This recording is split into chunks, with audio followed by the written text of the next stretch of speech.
I mean, with all those thoughts here in place, we're going to be jumping into the draft here for game number 3. It's Echo on the blue, RRQ on the red. Bands very similar here, and right away, snapped up like that. There's the carry in the hands of Benny Q wants to give it another go. Efusion, it's... We've seen this before. We've seen this before. Same, all right. Oh, so it's Farsa instead. Okay. They want to make sure that there is no way for, there is always a way for them to tag the backliners. Diggy is still open for RQ Hoshi. That might be of a consideration right now.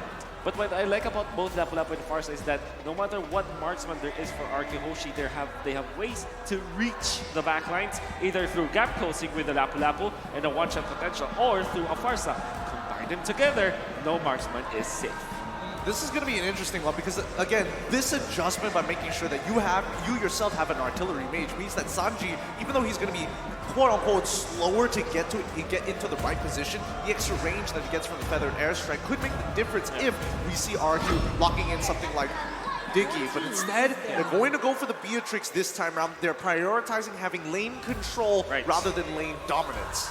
One thing, too, about Sanji specifically as a player, we know that he loves to pull off those crazy plays with the flicker, right? So with him having this Farsa in his hand, you're going to expect that too. Whereas still, even when you lock in this Eve here, you want to be able to build upon the utility mindset for this match, right? You want to be able to do that. But again, you're complementing it with the Yuzhong pick, which we have said in this series specifically, or even throughout the tournament, it's been crucial for a lot of these teams' success. Yeah, and honestly, if we're talking about success, we have to talk about supports because, again, nobody has revealed their supports, and they've just mirrored each other the entire way. I was thinking maybe Karina might get picked up early, or just maybe some foreshadowing, but Echo, immediately take it off. I'm expecting another assassin. There could be a chance that even Lolita might get banned off inside of Echo once more, so it denies RQ a way to disengage from fights. Or maybe a Martis as well, because those are the heroes that Albert really like to play.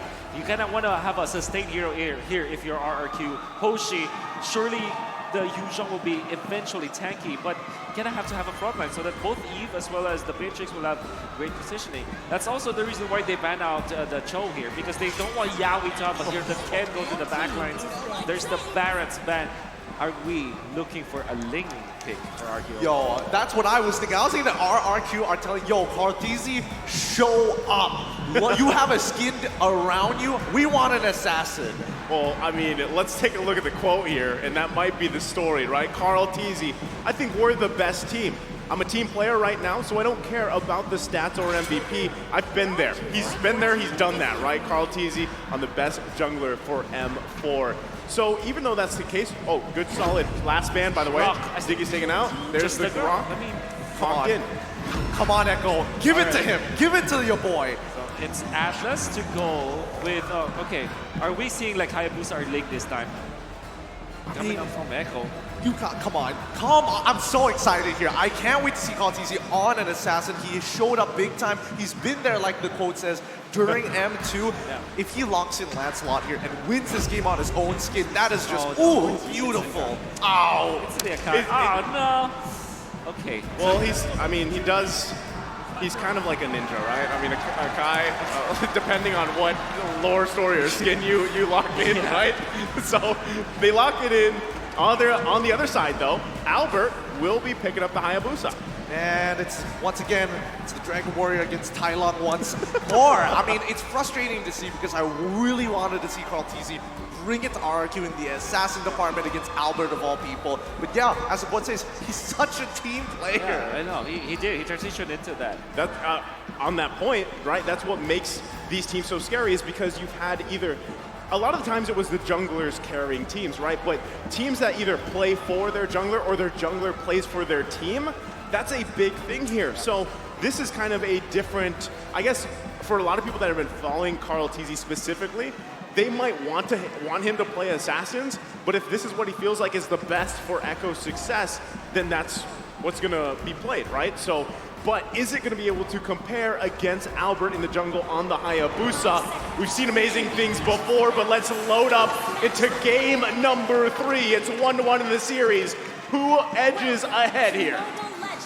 Oh man, if you're looking at the choice of Albert, right, going for Hayabusa, surely it's great. Like, we're excited to see that. We want to see Albert being activated as assassin. But man, Atlas, Akai, Lapu Lapu, man, it's difficult to play a squishy hero if you're RRQ Hoshi. There's so much control and so much damage that can come up from those heroes. Not only that, Wolf, but with an Atlas across view, when do you usually see no purifies from the other team? Yeah, That could be deadly. That is a big observation here. Vin already getting stunned up. I'm surprised that Vin doesn't flicker it out just yet, but yes, there we go. He gets out of the tough situation. And, you know, coming back to that Atlas, I think we've seen many, many times, and in a couple of international competitions last year, that Atlas has really turned over some games in the later stages. Yeah, definitely. And this time you have what? Heavy spin as well as the Fatal Links. You can like switch between the two, or what you will use as your first in when it comes to your initiation, right? What do you use first? You can use like Heavy Spin first so that the Atlas will have a better ultimate afterwards, or maybe use it afterwards. So the Echo composition is really backing on the damage output of both Farsa and Bandicuti, and they have the tools to make that work.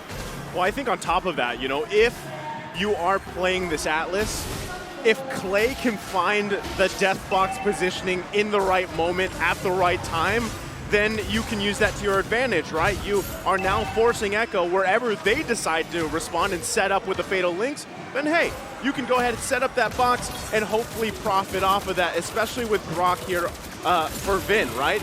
We've seen it before, it can happen, but right now they've got to kind of check those boxes, and with the first turtle of the game coming up, Yaoi's not level 4 yet, so you're going to see this kind of unfold here. Yep, Furious dive coming in from R7. He's right on top of Kaltizi, forcing him to use his ultimate as soon as possible. And even Sanji really high up there with the Feathered Airstrike. Kaltizi all by himself in R7 will find first blood. And here comes Yaoi getting into the middle of it, finds 3. But Sanji, he gets 1 already. Vin is so low, but they cannot get it. And now R7 with a double kill in the bag.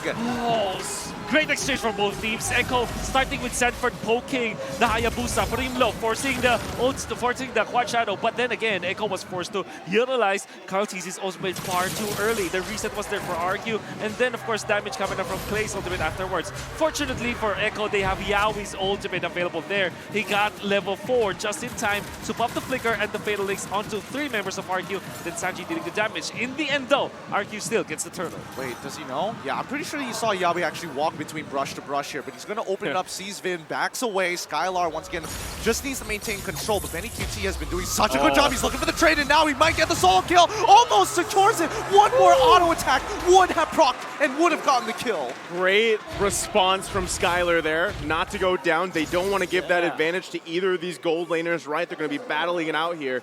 And we know, again, how scary carry can be, especially if you get those kills. But Yaoi, going to be the focus, gets out of here just fine. Still, again, RRQ holding on to a very minuscule gold lead. But, I mean, objectively, they're where they want to be, right? Yeah. Continue this up, farm up, and just keep responding, putting pressure around the map. And Skylar not flickering right at the get-go. It allowed him to also force the flicker onto Bandicuti. And the reason why he felt very tanky up until the end is because of the fact that the outer turret energy shields in the gold lane provide 30% damage reduction. And Skylar forcing another flicker and not dying kind of means that the bottom lane is still equalized. I'm more surprised you weren't freaking out that Sanji was about to die there. He gets, I mean, overall, Albert is putting quite a bit of pressure, and I would argue is even opening up a map to open up the map to a certain degree. But let's see down bot side, Tier 1, the shields are getting farmed up for the time being, but Echo, as we mentioned before, just wants to focus on the farm. Yeah, I'm still wondering too, you know, the fact that there is no purifies here for RRQ. If they're just going to completely rely on their reaction time, right, to get out of danger or to have that, basically, I like to call it the athletic flicker out of those bad areas, right? Because, yes, if Yaoi holds on to it, Oh, wait, Sanford! He actually flies clear. He's going to get this kill, but no, the real one manipulation gives him a shield. He ends up dying regardless. Feathered Airstrike now putting R7 out of this fight. Black Dragon Form in the middle of it. Is he really willing to play with death? Shaw Residue already propped with Sanji Fuka's form, but the backline now in trouble. Cartese ends up dying. Quad Shadow into the Shadow kill by Albert. He's still alive. Vin, what can he do? Forced to flicker out of there. 2-for-1 trade in favor of Echo. Oh man, Echo that was against Sanford, opening up the backlines. Previously, in the first turtle fight, it was against Albert, but this time it was against Clay. Even after the flicker coming out from Clay, we know the one-shot potential coming out from the Lapu Lapu to take out the Eve. Eventually, the follow-up from Yawi allowed for Echo to win the battle afterwards. Unfortunately, though, Albert was still very good with the retribution. All right, let's pull this back for a moment here because I'm trying to figure out where Echo is going to eventually plan their attack on their map. It feels like they're playing defensive, right? Yahweh's opened up the map, but then how does Kaltizi make this play? Well, I guess that what they are waiting for is to at least equalize when it comes to the turtle fight, then activate Benny Cutie. So to answer your question, later on, around 8 minutes time, when you can have Benny Cutie deal the damage with 3 items, that is where you strike. Until this point, Echo, everybody's just buying time. I'm holding you to that 8 minutes on the dot. Yeah, we'll see if Wolf predicts that correctly, right? And the curse doesn't affect him here. But still, going back to the point, I mean, if Benny Cutie can just farm up, great thing, right? That's exactly what he wants to do. Him and Skylar, same scenario, right? None of them have gone down. You see, though, how much of time is actually put on the gold lane for both these teams. You guys mentioned this in the draft. If you can have someone babysit the lane, great. Now, it's a little bit different because Diggy's not constantly there, but still, even Yahweh's paying attention to that lane, trying to give any upper hand possible to their gold laner is the best thing that could happen for both of these teams because even, yes, there's what, 200 gold there. It really doesn't mean much for RRQ, but they have the objectives, right? If they can get this next turtle in about, what, 10 seconds, then that's great for Albert and the squad, can transition into the Lord takes and really set themselves up for success here. Echo, though, knowing all of that, Sanji having 2 kills early on, the burst damage is going to be there. So as long as RRQ can avoid that burst coming out from Echo, Sanford with the setups like this. Oh, I mean, Sanford, he wants it, but the fact is he's got no ult now, and now Albert might have a free kill in his hands. He's walking up Black Dragon form as well. Wall charge doesn't connect, but there we go. Albert secures it. R7 now in some trouble. Smartese pushes him out of position, and now in a 2v1, R7's lead is just enough, but on the bottom side, almost soul kill. Skylar's baiting him into it, and now Albert is going to secure the kill. Oh, he got it. Now that's just disrespectful. Okay. Skylar was just being disrespectful. You put respect on Benny's name. Skylar, I would have really commended what he did because he baited Benny Cutie in there. The TPs were uncalled for though. Because Benny Cutie you want a certainly TP? did. Yeah, there wasn't any escape anymore. Unfortunately, Skylar, that's 100 per. He already did 100 level play, but then he went down because of those TPs. However, though, I want to say, RRQ Hoshi, great understanding of how to take turtle number 3. What they did was to stay in the bottom bush, in a right side bush in the middle, I mean, and then it was only R7 who showed himself to Sanford. After Sanford already committed the bravest fighter onto the Yuzhong, that's when they strike. Oh, Kaltizi in some trouble now. Skylar, he lands it. Oh, he's so low, but he's still alive. Sanford with the bravest warrior already in the middle of it. He has to get on out there. Sanji's trying to help him out, but Yawi might be able to find 2. No, only 2. As real one manipulation comes off, they get the kill onto Skylar once again, but they traded kill back, so that's going to be support for gold laner. That's a good trade right here, but still a lot of unfolded there, a lot of ultimates and resources expended, but still RRQ holding on to a little bit of lead, 1.6k. Wolf, how's it looking in terms of items? Okay, so we're looking at Skylar just picking up all the important items like Blade of Desire eventually into his second damage item, but he needs a Wind of Nature. Now that's also true with this Benny Cutie carry. So far, we know that they wanted to activate it at 8 minutes, right? So they did. Yawi was able to find an opening to the backlines, and that is one thing that RRQ should be respecting. Oh, again, and it looks like a repeat of history, but Yawi this time doesn't even go for that engage, and it feels like to me that Skylar is a little desperate after his little mishap down on the bottom side. Yeah, he wants the kill there. He did pick up the Malefic Roar, so that damage is going to be there even more so now. You know, even though he's got the 2 assists, he wants those kills because he does know as well that Benny Cutie is going to be scaling up, especially past this game. Oh no, Clay, he gets pulled back, but it really doesn't matter. He flickers on backwards. His R7 is there to cover his back. Nicely done. The teamwork from RRQ to deny the initial engage.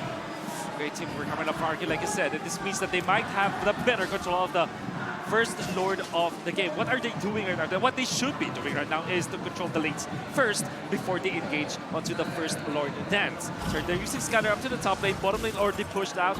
Mid lane should be answered by R7 or maybe Clay in here. Yeah. It's going to be up to how RRQ is going to control this Lord. Well, let's see how they're going to, because bot side is already stacked up with a full wave. That tier 2 might be in some trouble, and RRQ don't mind leaving this be. Orange buff being taken away by Hayabusa, but the rest of Echo, how are they responding to it? Tier 2 is already down. They can still let this bleed even more, but now they're going to force the issue. Sanford's walking back into the fight. Conceal coming out from Vin. He's going to take the long way around. Yaoi is looking for an opportunity. Albert might be in some trouble. Quad Shadow's out of there, but on the opposite side, here we go. R7 jumping into the middle of that fight. Bravest Warrior forcing Sanford out, but now he flippers right on top of Clay. He's down. Benny QT's in trouble. Skylar might have to take the 1v1. The Quad Shadow's already down, and the Shadow kill isn't enough. Albert still alive, trying to get on out of there, but Sanford's chasing him down. Yu Song is dead, and that's going to be a 3-for-nothing trade in favor of Echo. And even the Lord belongs to Echo. What a great play from their side. RRQ Hoshi, they tried to go for the conceal play from the moment. They wanted to tag Sanford. Unfortunately, that left both Clay and Skylar exposed to Yaoi. Yaoi didn't find the first jump, however. As you saw, RRQ, they still managed to get away from there, but their position was already compromised. Albert was too far when the Lord was put onto low. And you see Echo, despite losing the first 3 turtles, just control the Lord that's much better than they did RRQ. Not only that, but I mean, even that team fight, you saw how much pressure there was from Echo that Skylar actually didn't have the opportunity to get in the positioning he wanted to. He had the defensive flicker out, and now they're dealing with this siege coming out from Echo. They still have the Lord also on the bottom side to work with. They're going to lose more turrets here and have to be forced to pretty much defend in their base.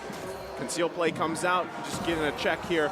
But the big thing for RRQ, they do have Clay. Their defense, their high ground defense should be pretty good, at least to this point. It's only 12 minutes in the game. Lord is even at half health here.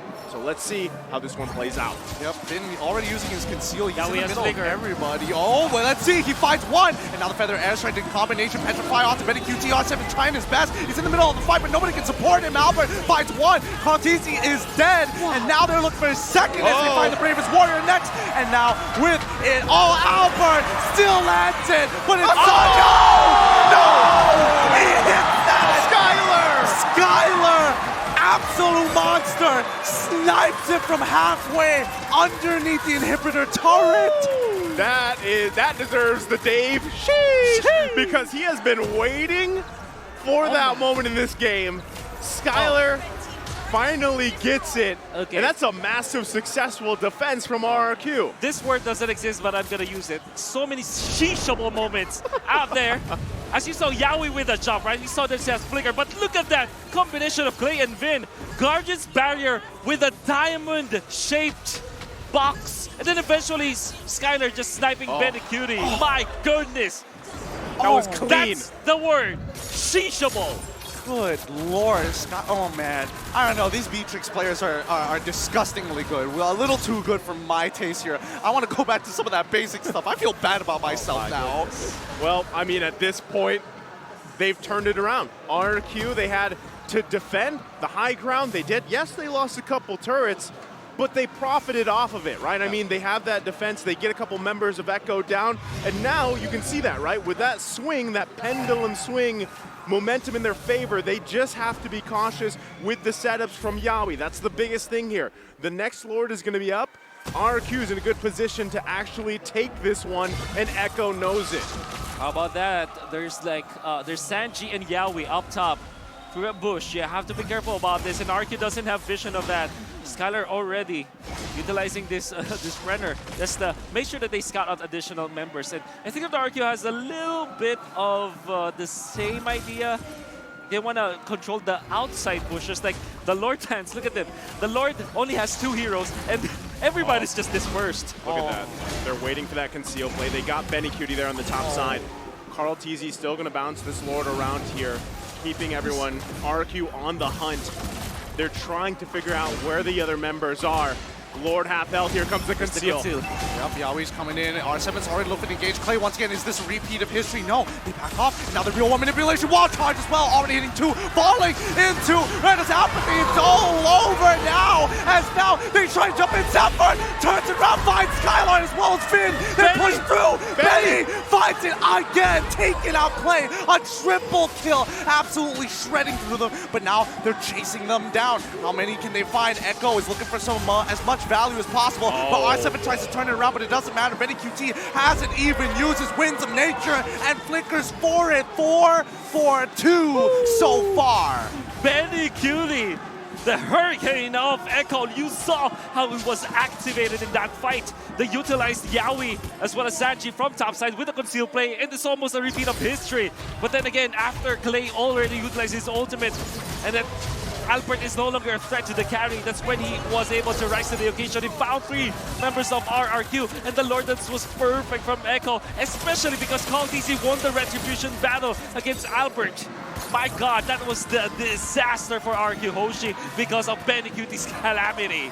Not only that, but the fact that they waited patiently for the conceal play, and now it's again RRQ on the defense. Yep, Call-TC in trouble here. Oh no, Clay's in trouble. He can't do much about it. He doesn't have any of his battle.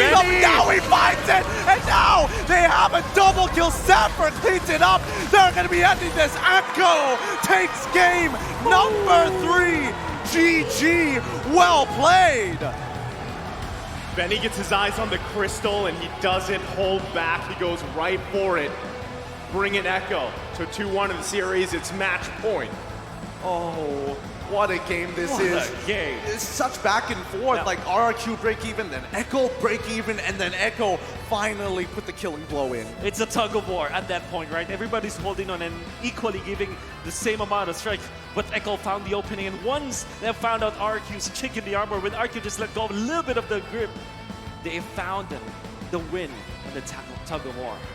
Tug of war it be, but RRQ was in good position until that last play we saw unfold, the conceal. We knew what was happening. Benny QT made his way up there, and then they just waited. And Yaoi even a little off timing with that fatal links, but still Benny QT able to survive without even popping the Winds of Nature for the majority of that fight until what? Maybe he had 3-4 kills already.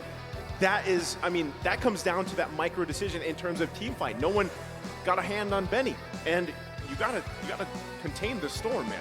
Somebody's got to contain the storm, but I'm more curious about that final interaction right at the very end there. Clay just so out of position. That's right. Why? I guess, yes, there are a lot of threats, but you shouldn't be that far out of your base to begin with.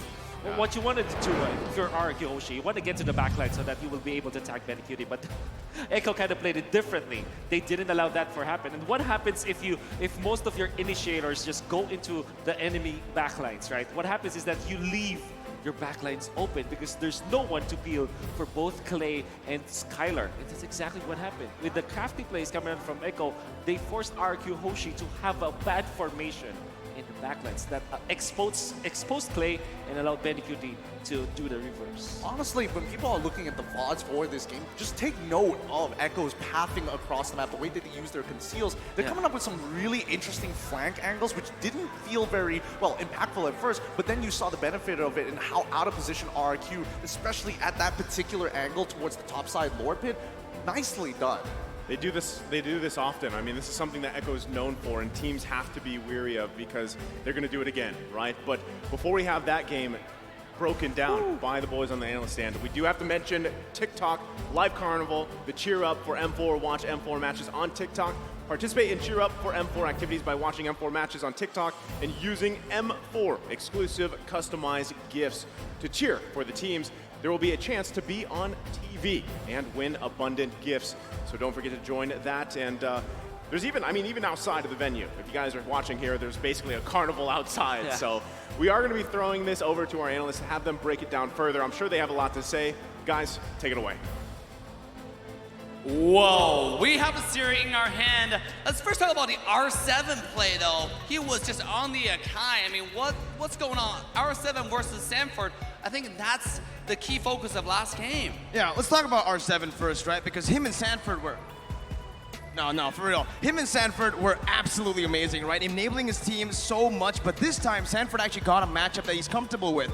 And guess what? We're gonna take a look at the item builds here to really dissect the item builds this time around because the game was so close. Game 1 was dominant for Echo. Game 2 was then dominant for RRQ, and now, finally get a close game. part of game 3 here has a little bit of deja vu, elements of it, because again, yeah, there is that R7 versus Sanford matchup, and going into the last half of this draft, I kind of read into it and said, you know what, maybe R7 might be overloaded. Maybe he has to start finding Benny and Sanji, and then there might be some analysis paralysis there. And now looking at the way that these two built, obviously, the whole game, my eyes were on Skylar, right? He had like several solid shots, one very specific that took out Benny Cutie. And I can't help but think, did they need more time? To get to the power spike? Yeah. I think they do, right? But funnily enough, you were looking at Skylar, I was actually looking at Sanji, so we're looking at the opposite teams here. But Sanji, the way he played the Farsa was a different Farsa. He wasn't just a damage-dealing poke Farsa, but it's also kind of a distraction. Because, funnily enough, he actually wants R7 and Albert to engage on him, even Vin here, because he has the Winter Truncheon, he has the Flicker to get out of that, and he's baiting so many of the resources for Benny QT to really pop off in these team fights. Miracle, I have a question. For the entire set of RRQ here, not a single person has Purify, even knowing with Alice and Akai. Can you walk us through the reasoning behind that? That's deja vu, right? Deja vu to game number 1. Honestly, right here, it feels like both teams didn't go for Purifies, right? Even though RRQ had Petrifies, had a Grok as well. Echo had a lot of CC, but why? Why did both teams not want to go for Purify? I think it is, again, how both of the teams can make those micro decisions to win the game or lose the game. They can pull it off, we can't. And also Eve, he was using his ultimate as Purify. A few times he was just using the ultimate at the right time to dodge the Fatal Link, and I think that's really, really good play coming out from Clay. So let's break down the team fight participation here. Who do you think is the star on each team? I'm guessing for Echo, when it came down to that last few moments where in Echo we're trying to go for that major lead, Kaltizi just weathered through the early game, right? He wasn't as strong as Albert in cleaning up, because I think that's what you were talking about, Miracle. The fact that there were these fights that RRQ Hoshi had no business staying in, but just were in too deep, and they just needed to finish the job, and indeed they did. But when it mattered, I'm looking at maybe the 9 to 10 minute mark, when Carl Tizzy was just saying, you know what, I'm gonna heavy spin here, I'm gonna take these major objectives, you guys do the rest. I think that's the turning point for the game 3. Yeah, because through the mid game, it seemed like R7, it seemed like Win and Albert had a really good synergy. You know, like they were going in at the same time, they were finding those engages and finding those objectives, but through the late game, it's just not gonna be enough. So let's take a look at MVP. It's going to be Sanford for 113 on a Lapu.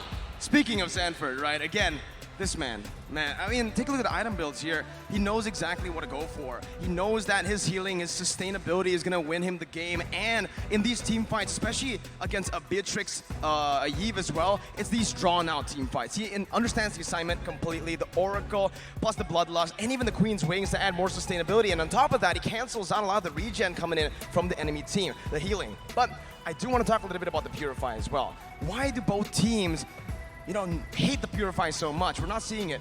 It's because of the laning, right? You can see with Benny bringing the Flicker, that adds so much to his laning, and especially in terms of chasing the Beatrix, Skylar can't afford to go for the Purify because he's gonna get battered in lane. Yep, and in the case of Sanford, you'll see several times in this game that he used that Flicker to reposition to get the tail end, or at least a majority of the AoE of his skills, specifically his ult, the Bravest Fighter, to make major impact. Do basically maybe 50-60% of what that team fight wanted to go for in Echo's favor. And here in the 5 to 10 minute range, you see that this is the part where Echo wasn't really dominating yet, where they weren't winning clearly. That's why he needed to hunker down and anchor into his XP lane, and then eventually translate into these big team fights. I love the Lapu pick on Sanford because it's similar to like a Benedetta pick, a hero that can carry the game too. You deal a lot of damage on top of just the utility and the initiation that you have. And this Lapu was on the Albert the entire game, right? Like he was making sure Albert wasn't able to do much. Here we go, let's take a look at this first turtle fight here, second turtle fight here. Even though Haya got it, but look at Lapu position. He was doing a lot of damage in the middle of everything. And I think there was a key decision that Echo made, right? Yeah, you look at Sanford.